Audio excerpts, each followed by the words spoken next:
right, everyone, it's time to meet Ari. She's a senior business administration major with a concentration in marketing, and she's a volleyball athlete.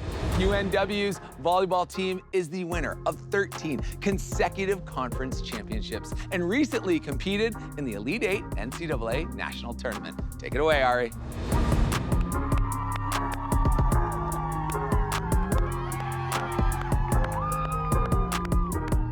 Thanks, Alex. Hey, guys. I decided that I wanted to play college volleyball after my sophomore year of high school, except I didn't know what my next steps were. I went to a really small school where not a lot of people went on to play college athletics. I ended up touring about 15 different schools. After my first visit at Northwestern, I liked it, but I wasn't entirely sold. It was after my second visit that I realized the best thing about this campus is the people. The team and staff that facilitated my visit had a huge impact on my decision to come to Northwestern. As an athlete, it's easy to tell when people care more about how you'll benefit their program than who you are as a person. But everyone at Northwestern made it clear that they cared about me as a person and a student before an athlete. It was really refreshing. After 3 years, I can say that hasn't changed at all. Northwestern is such a community-based campus, and that's what made my decision so easy.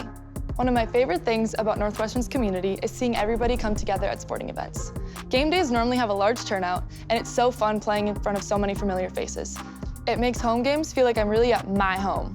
I know the connections I've made at UNW and the friends I've met here will follow me into the outside world after graduation.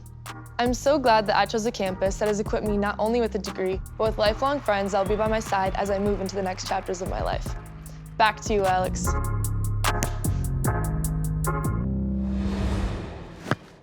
Thank you, Ari, and thanks for sharing your experience as a student athlete at Northwestern.